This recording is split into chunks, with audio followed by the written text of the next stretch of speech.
The Blue Light. There was once upon a time a soldier who for many years had served the king faithfully, but when the war came to an end could serve no longer because of the many wounds which he had received. The king said to him, "You may return to your home. I need you no longer, and you will not receive any more money, for he only receives wages who renders me service for them." Then the soldier did not know how to earn a living, went away greatly troubled, and walked the whole day, until in the evening he entered a forest. When darkness came on, he saw a light, which he went up to, and came to a house wherein lived a witch. "Do give me one night's lodging, and a little to eat and drink," said he to her, "or I shall starve." "Oh ho!" she answered. "Who gives anything to a runaway soldier? Yet will I be compassionate, and take you in, if you will do what I wish." "What do you wish?" said the soldier. "That you should dig all round my garden for me, tomorrow." The soldier consented, and next day labored with all his strength, but could not finish it by the evening. "I see well enough," said the witch, "that you can do no more today, but I will keep you yet another night, in payment for which you must tomorrow chop me a load of wood, and chop it small." The soldier spent the whole day in doing it, and in the evening the witch proposed that he should stay one night more. "Tomorrow, you shall only do me a very trifling piece of work. Behind my house there is an old dry well, into which my light has fallen. It burns blue, and never goes out, and you shall bring it up again." Next day the old woman took him to the well, and let him down in a basket. He found the blue light, and made her a signal to draw him up again. She did draw him up, but when he came near the edge, she stretched down her hand and wanted to take the blue light away from him. "No," said he, perceiving her evil intention. "I will not give you the light until I am standing with both feet upon the ground." The witch fell into a passion, let him fall again into the well, and went away. The poor soldier fell without injury on the moist ground, and the blue light went on burning, but of what use was that to him? He saw very well that he could not escape death. He sat for a while very sorrowfully, then suddenly he felt in his pocket and found his tobacco pipe, which was still half full.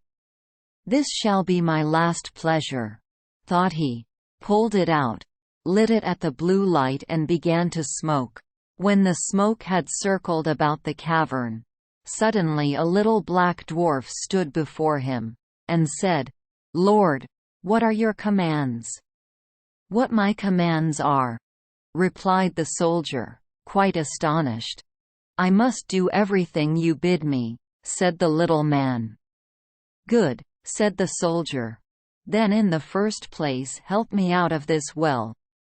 The little man took him by the hand, and led him through an underground passage, but he did not forget to take the blue light with him. On the way the dwarf showed him the treasures which the witch had collected and hidden there, and the soldier took as much gold as he could carry. When he was above, he said to the little man, "Now go and bind the old witch, and carry her before the judge." In a short time she came by like the wind, riding on a wild tom-cat and screaming frightfully. Nor was it long before the little man reappeared. "It is all done," said he, "and the witch is already hanging on the gallows." "What further commands has my lord?" inquired the dwarf. At this moment, "None," answered the soldier. "You can return home. Only be at hand immediately, if I summon you. Nothing more is needed than that you should light your pipe at the blue light, and I will appear before you at once." Thereupon he vanished from his sight. The soldier returned to the town from which he came. He went to the best inn, ordered himself handsome clothes, and then bade the landlord furnish him a room as handsome as possible. When it was ready and the soldier had taken possession of it, he summoned the little black mannikin and said, "I have served the king faithfully, but he has dismissed me, and left me to hunger, and now I want to take my revenge. What am I to do?" asked the little man. "Late at night, when the king's daughter is in bed, bring her here in her sleep. She shall do servant's work for me." The mannikin said, "That is an easy thing for me to do, but a very dangerous thing for you. For if it is discovered, you will fare ill." When 12 o'clock had struck, the door sprang open, and the mannikin carried in the princess. "Aha! Are you there?" cried the soldier. "Get to your work at once. Fetch the broom and sweep the chamber."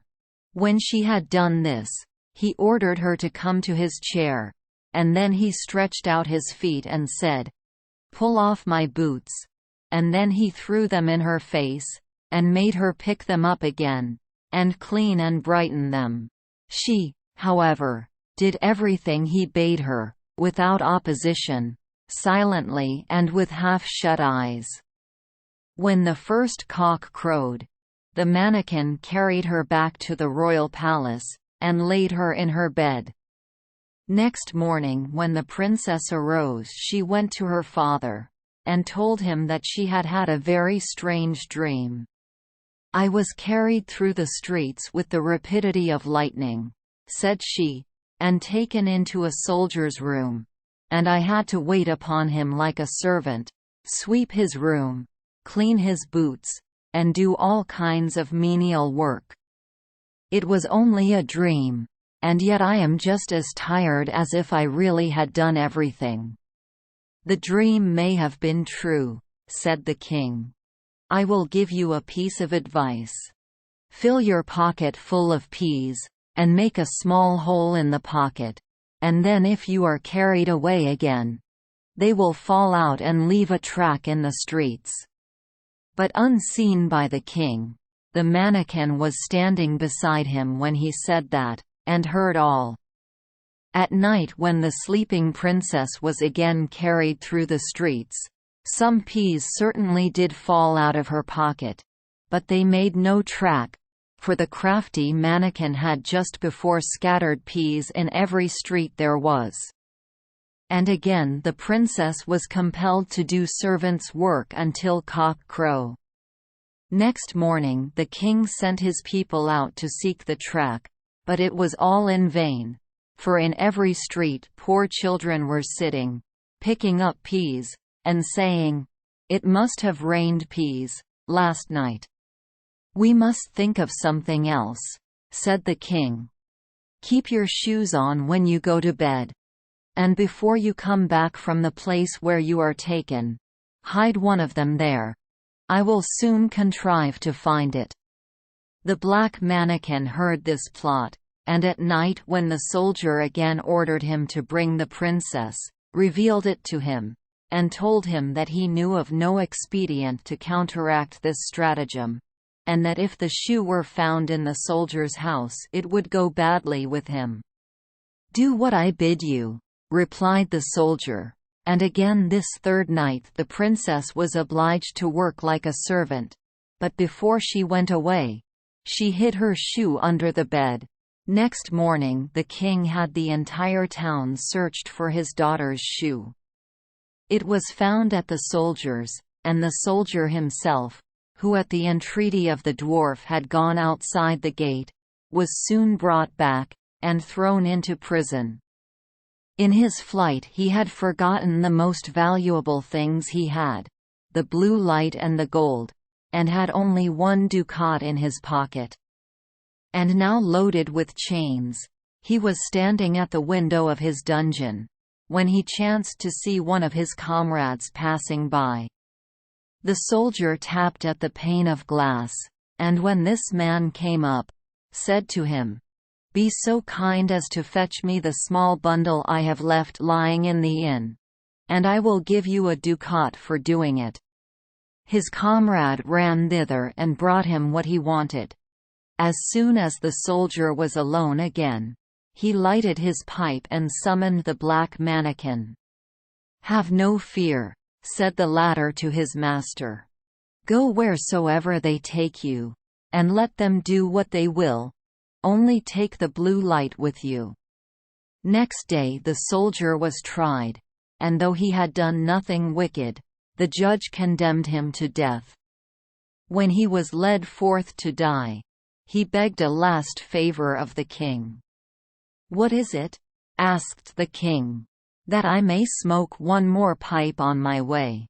"You may smoke 3," answered the king, "but do not imagine that I will spare your life." Then the soldier pulled out his pipe and lighted it at the blue light, and as soon as a few wreaths of smoke had ascended, the mannikin was there with a small cudgel in his hand, and said, "What does my lord command?" "Strike down to earth that false judge there, and his constable, and spare not the king who has treated me so ill." Then the mannikin fell on them like lightning, darting this way and that way, and whosoever was so much as touched by his cudgel fell to earth, and did not venture to stir again. The king was terrified.